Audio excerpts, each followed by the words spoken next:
What's up? Hello, welcome to the first episode of Lit and Yap with me, Asta, where I'm gonna interview my bookish friends about literally anything relating to book community, publishing, and just topics that they're passionate about.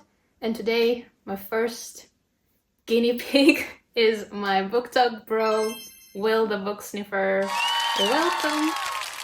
Hi, as well. How you guys doing? Thank Asa for letting me be on here today. Thank you for Uh, being here and being the first to go. Being first is a pride. Yeah, how are you doing? Not too bad, not too bad. Seeing Blackpink tonight. Oh, But that's the thing I've been exciting. looking forward to the entire week. But obviously, this interview was up there as well, so I Good, hope you good, remembered. I hope you remembered. good, good, good. I'll take note of that. So today's topic, we will discuss a branding and like marketing in the book community. So I thought it would be very interesting, and I know you're interested in that too. But my first question would be, what is your lore? What is your first memory of reading? I've always read. During school, there were days where they would pass out books for signed reading, and I would go home and read the entire thing in one sitting at night. And then the next day, whenever the teacher asked me about it, I would just pretend like I didn't blast through the entire thing in one go. Mm-hmm. And then I would continue with the assigned reading every day. It was always, I feel like my fascination for it was beyond what I thought it was supposed to be. But at the same time, the idea of assigned reading is very different from how you wanted to read as an individual hobby. Mm-hmm. Because I didn't want it to feel like a chore. That's the main thing. As long as you're doing it for your own individual enjoyment, then there's a spike in motivation there. Yeah. Um, it was like that at first. So early days, it was a lot of Geronimo Stilton. He's that little rat. Mm-hmm. Cam Jansen and Magic School Bus, and then middle school, I didn't read as much. I think I was actually happy with the books that they gave us in the middle school year. So it was The Great Gatsby, The Holes, and then there were none. And then high school, I truly did not touch too many books. Mm-hmm. College came around, and The struggle years. that was the struggle years came a little right after college. Mm. That's what that referred to. But the college, I still had some time to do what I wanted. So I actually read a lot of the early like Brandon Sanderson, Patrick Rothfuss, those old man fantasy is what they're called nowadays. And at the time, TikTok and Instagram were not a thing yet, right? It Yeah. was well, they were a thing, but they were not prevalent in the book space.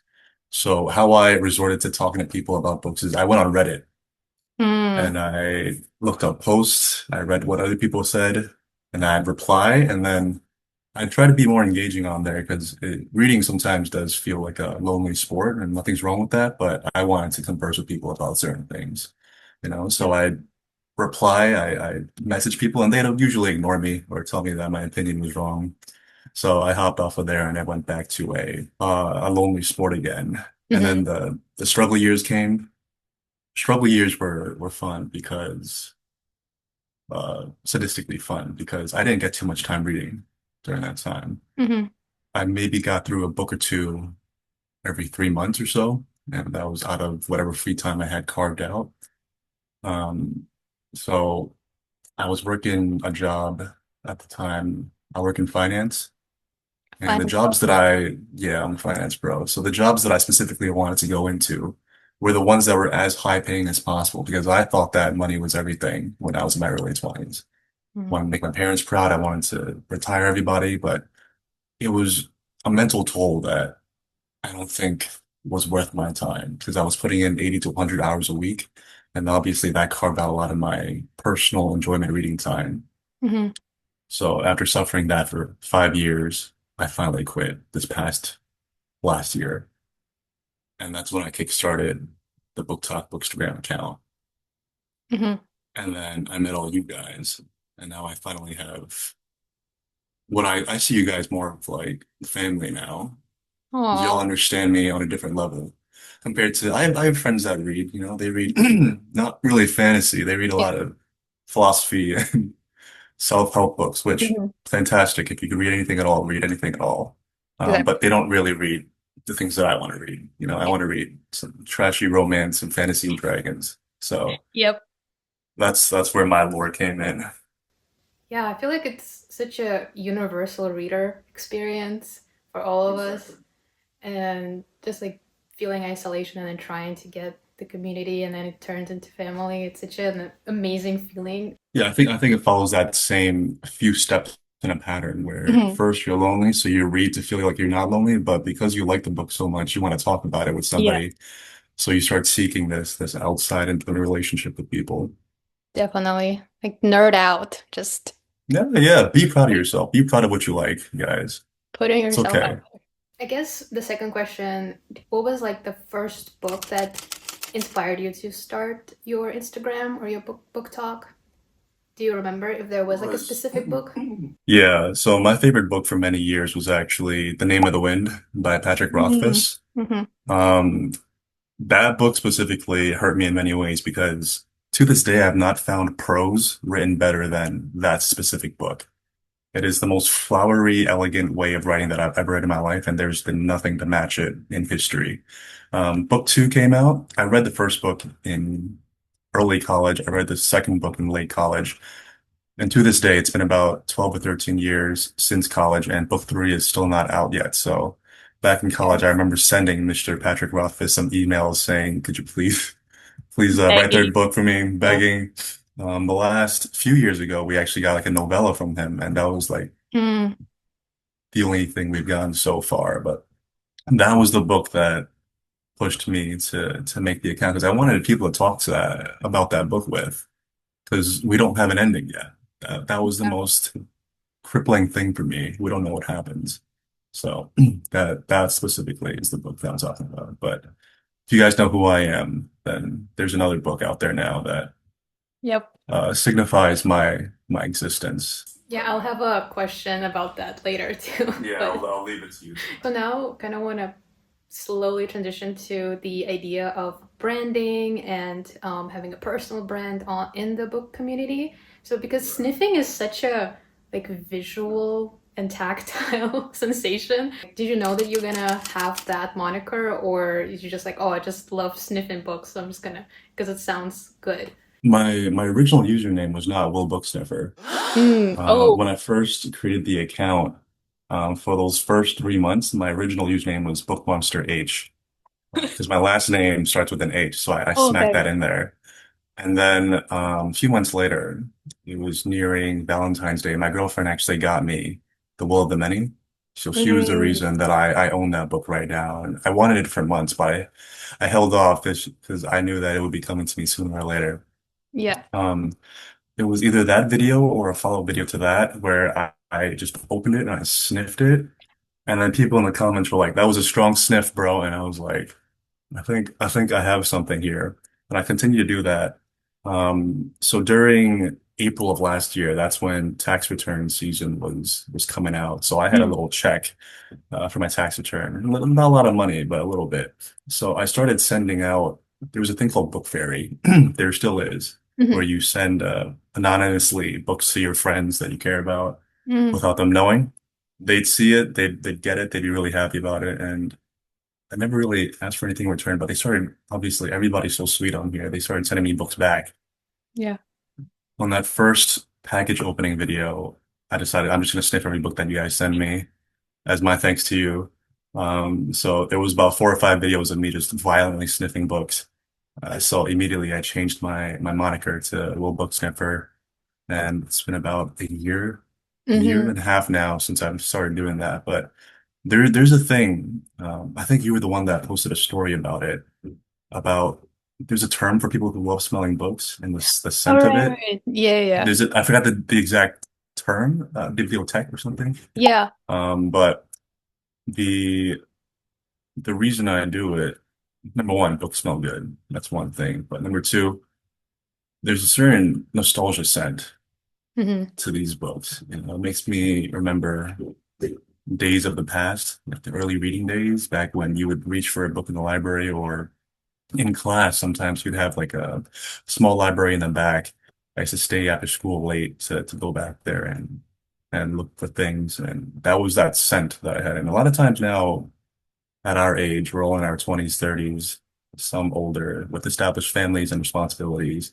We seek that peace and calm that we used to have that we maybe we can't have anymore. But this is just little inklings that we get to have in our everyday lives now.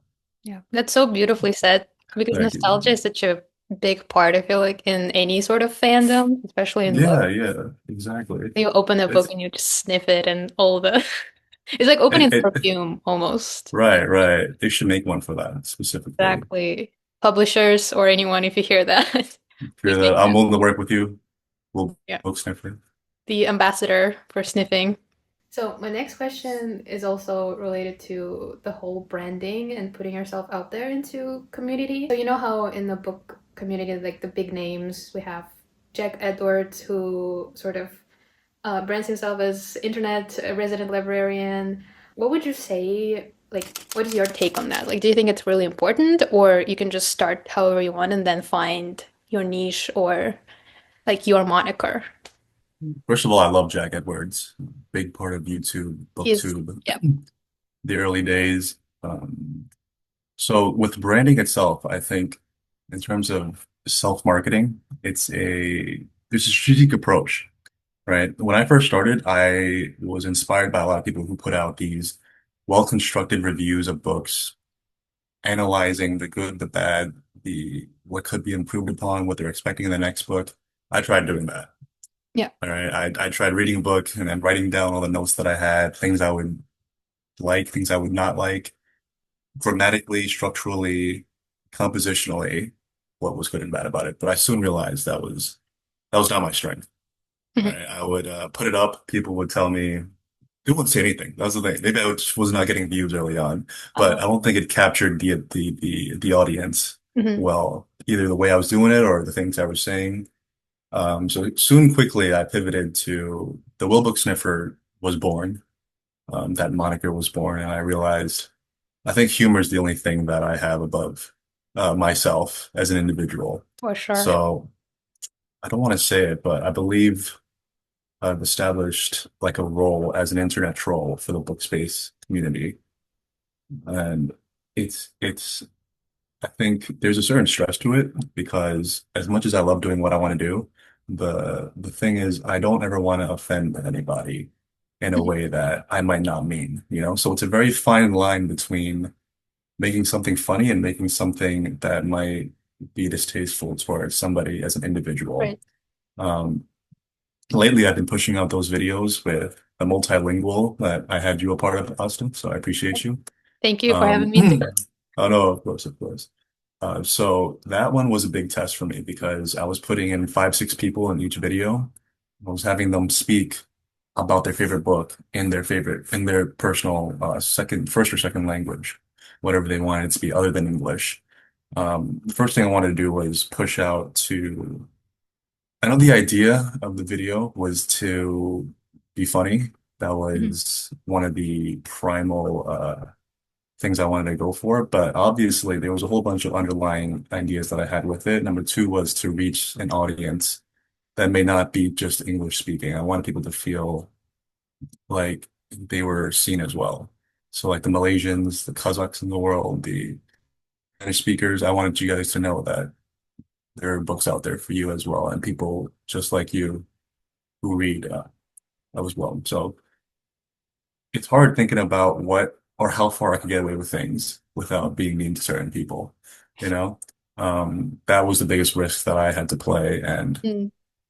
I think because I've been so fortunate and lucky with how things have gone, I think I have a bit more leeway in terms of how much I could get away with because people now understand that over the past year that I've been doing these things, Yep.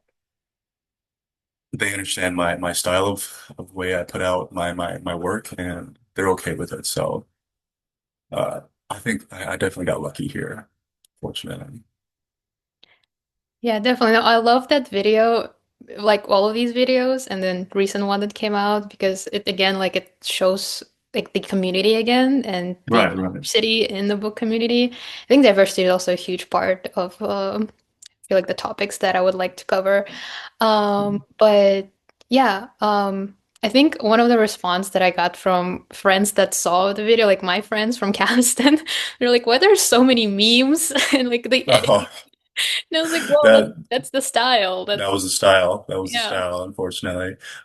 yeah, The idea was that one of the other ideas was that the readers, the book talkers, the bookstagrammers, the mhm, creators on here, they're very talented people. They don't just sit there and read all day. They have other lives behind yeah, them. And I wanted to bring that out. And somehow maybe among my followers, they connect differently aside from just books, but obviously books was the priority. So I was glad that your friends did reach out to you regarding that. yeah." Makes me proud. Definitely. Thank you for having me again. But the Of funny course, of comments course. that I received from this video also were like, "Oh, this is such a millennial core." I was like, Yeah. yeah, I was Yeah, like, we should be proud because millennials are on the decline for retaining a second language.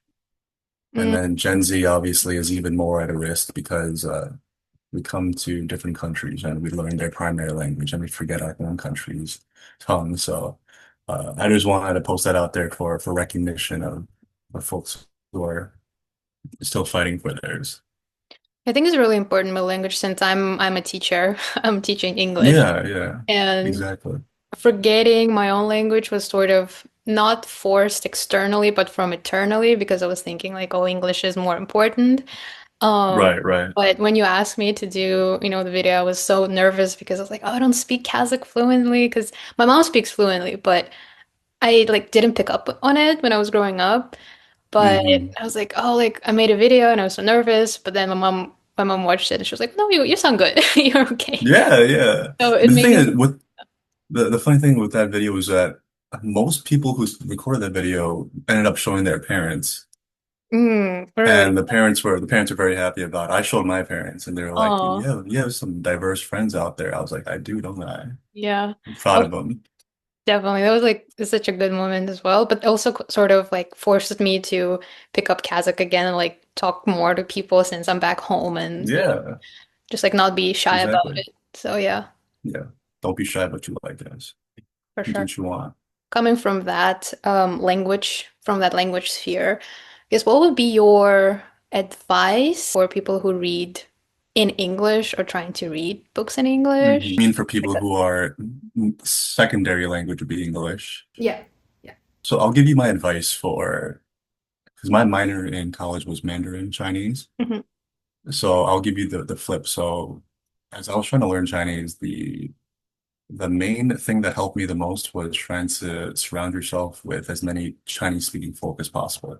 So if you're trying to learn English, go online. I think Bookstagram, BookTok, social media out there, if you just expose yourself every day to it, that already is great in terms of conversational speaking for that Right. language, right? You understand what somebody's trying to say, you respond, they respond back. That's already fantastic. We didn't have this 20 years ago.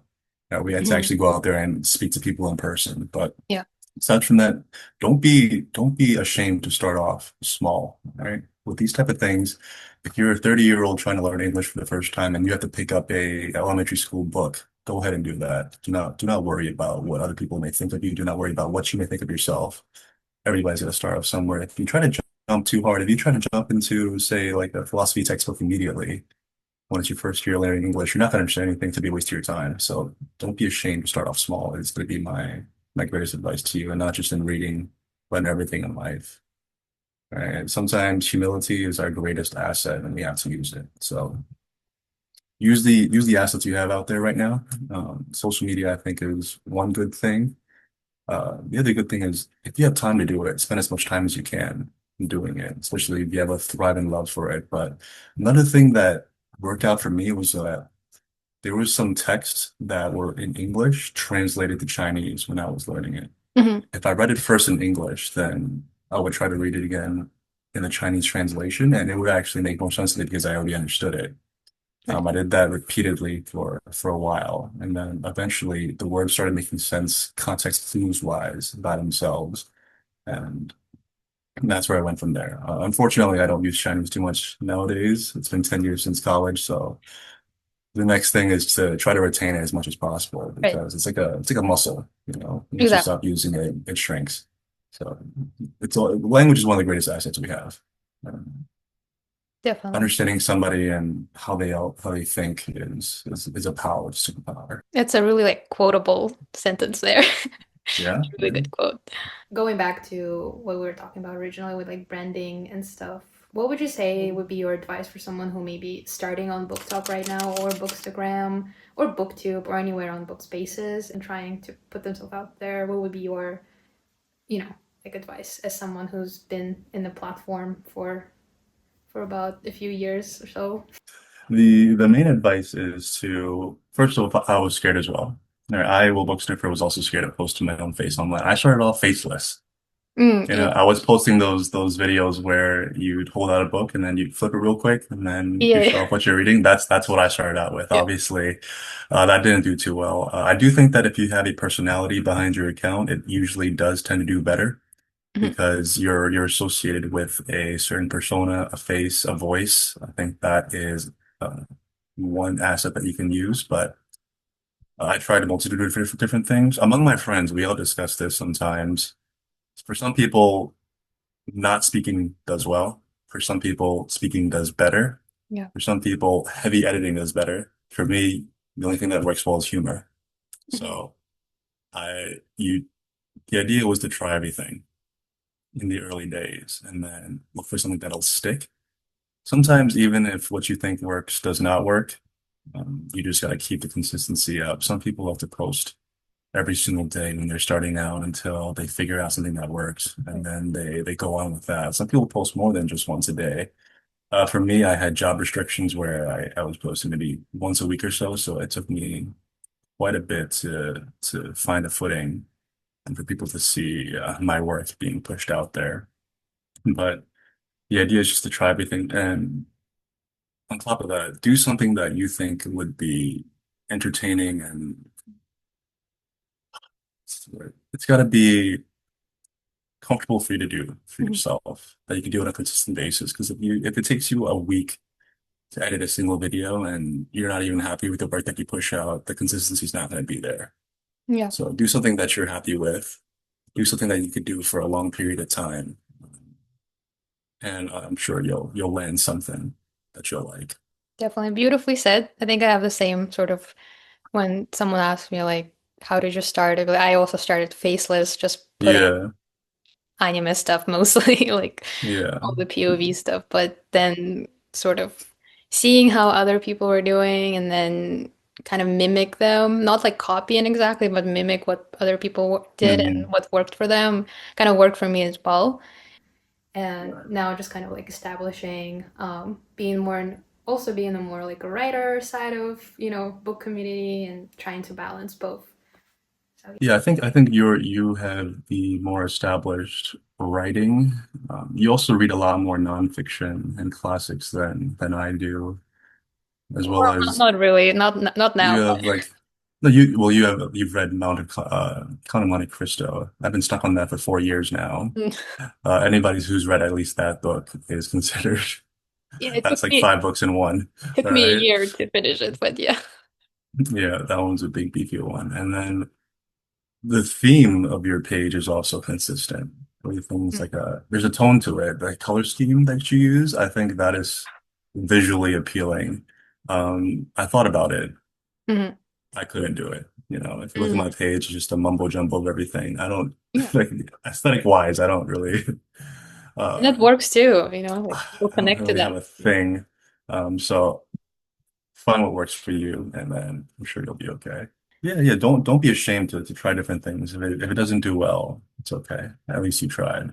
That Yeah, goes on with many things in life, you know. Maybe you start off your career with teaching. You yeah, may end up somewhere else. You never know. definitely. Yeah. That's what I've been telling myself in that very Yeah, bad yeah. job market. We're all still trying to. We're not, even Yeah, though we've been here for a bit, we're not established fully yet. You know? exactly. Now for a final fun question, I feel like I touched on it a little bit. Aside from Will of the Many, what are your three favorite books, like top favorite books that you will always recommend, no matter where you go? The list has changed not much in the past year, fortunately. So in 2024, it was a very obvious top three. It was Will the Many one, sort of tag into Yeah. Babel. was probably three. Mm. Babel fought with Jade City for number three for a while, but ultimately, what R.F. Kuang did with Babel was it was bold, it was strategic, and I think it was the best case scenario out there for us. So I think I'll always be proud and grateful that I get to read something like that this lifetime. So it was that solidified as number three. Will of the Many for personal reasons. Sort of Kaigen was for maternal familial reasons, Mhm. parental reasons. I think that was the most beautifully written book out there. And then Babel was for as a people's. That's I feel strongly about it. This year, Will of the Many's sequel comes out, The Strength of the Few. I can safely say that I like that more than Will of the Many, which Mm. is extremely hard to do. I didn't think it was possible last year, if you asked me last year, but I received the book in May and I finished it in June. I was on a cruise when it happened. I read the entire thing Oh yeah, yeah, yeah. isolated. I didn't have anybody to talk to about it. Even if I would have had Wi-Fi or service, I still wouldn't be able to talk to anybody about it because I was in the middle of the ocean by myself. So I remember finishing that book and I realized that we're probably on the onset of something amazing. And now I just can't wait for the rest of you guys to get on that because it to me is if Will of the Many is a school setting where you're well, first thing about me is that in any book series that starts off with a academic setting and then leads off to essentially the main character using what they learn in school in the real world, I personally will always prefer that second half Mm. because that's the stage of life that I'm in currently. Yeah. If you asked me this 10 years ago, maybe I'd say still college, but I've been out of school for about a decade now, so Hmm. I feel more connected to the post-grad lifestyle. And that is exactly what Strength of the Field revolves around. They're out of school now and they're fighting for their lives outside. So Strength of the Few is now number one.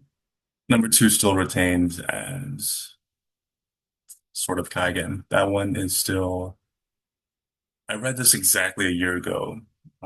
Last July, I read this, and that pain is still visceral to me. That exact feeling, that moment of Yeah. things happening.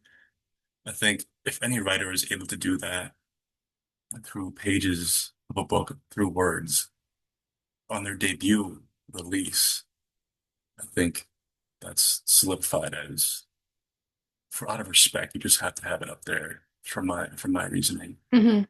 And then number three right now, have you read Catabasis yet? Catabasis, I'm on chapter 7 right now. chapter I'm still seven. reading it, yeah. So there was always a number four contender, and that was Blood over Brighthaven. On some days, if I truly think about it, I might like Blood over more than Babel. But now Mm. Catabasis is in the mix right now. So Oh. three, four, five is Babel, Catabasis, Blood over in whatever order of certain Mm. day I'm feeling. And Yeah. I think it's going to take a lot to dislodge that. Hmm. So it's like all-time great. Catabasis is like a very threatening uh, new rookie, and then Blood Yeah. over Brighthaven is so consistent with the work that Emma Wong has already done. It's her one other book so far, so I feel like because we're being drip fed her glorious work, I'm just fiending for more of her work, and if that's the other thing available right now, I know I'd love it, and so it's up there automatically for me. But I think right now I still have to give it the Hierarchy series is number one as a series overall, sort of Hagim two, and then we'll give Babel three for now For now. because it still retains everything great that it did when I first read it. And the funny thing is, I read sort of Kaigen and Babel back to back last year, so Mm. that was I was That's, unemployed for that 1 month, oh, I fortunately. see, I see, yeah. And that was the only two books I was able to read during that 1 month of unemployment because I left that job that was making me work 100 hours a week, so I didn't have any time to read at all. And the first things I jumped into were these two. So That's a went lot of from emotional roller it was a coaster. lot of Yeah. it was hard to go through. Well, I went from feeling nothing to everything all at once. Yeah. So I can imagine. it's going to be Uh, memorable for a lifetime. That's going to be my July for many years yeah, we going need to make forward. make an anniversary for Yeah, yeah, both of it's going to them. be. I don't know if I could reread it the exact same way again. Yeah. I don't think I can handle it. So you guys are up for it though. Yeah, that's a great list. I do have Mhm. Catabasis and Blood Over Haven and The Will of Many on my TBR. So, but I'll let you. TBR, you let me know. You let me Yeah, know. you're the first person that I'll let know when I read it. I'm glad. It's funny because most people come to me first after they Yeah. finish Will of the Many and they tell me about it, and it's only been good things so far. If you have anything bad to say about it, I'm happy to hear about it as well. Hmm. But they Have come you to me heard? excited. Have you heard anyone like disliking it and like sorry, Will? Yeah, And yeah, they don't come to me directly. I think they're scared. really.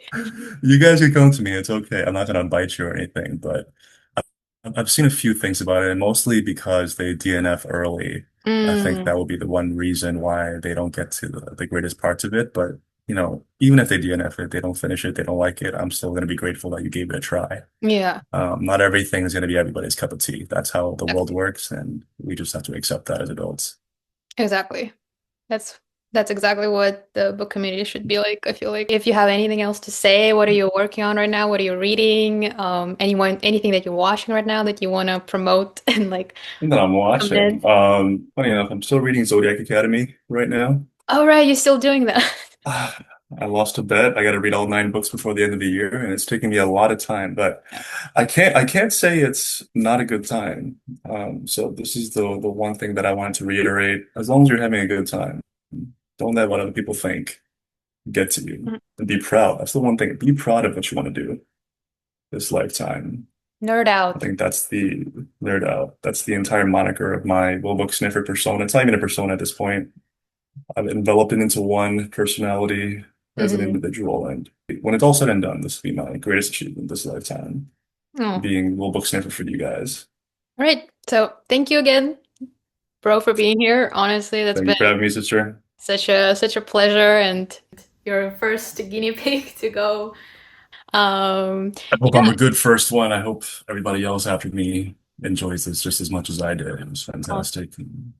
Thank you. Hopefully, it can be, very informational, informative, informative for people Yeah, yeah, and outside of book absolutely. community maybe too. And thank you everyone for watching. And if you have anything, questions for me or Will, leave them in the comments, and we'll see you So. in the flip side.